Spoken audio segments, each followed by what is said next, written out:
سلام دوستان، بریم سراغ وایرال ترین حواشی این روزها. شباهت استایل یاسمین صبری و جورجینا رودریگز. یاسمین صبری بازیگر و مدل 36 ساله اهل مصر هست. بله، اهل مصر. شما هم مثل من اولش فکر کردید ایرانیه. نه عزیزان، ایشون مصریه.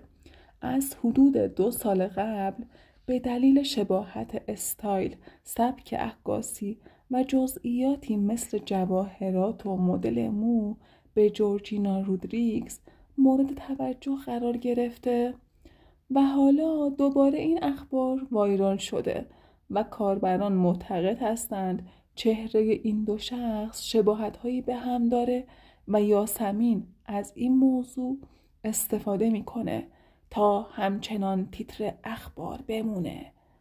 با این حال گروه دیگه ای از کاربران هم معتقد هستند این شباهت صرفاً اتفاقی بوده و یاسمین صبری نیاز به جلب توجه نداره چون اون یه ستاره واقعی هست. حالا نظر شما چیه؟ این شباهت ها اتفاقی هست یا عمدی؟ نظرتون رو زیر این کامنت کنید ببینیم چه خبره تو این دنیا.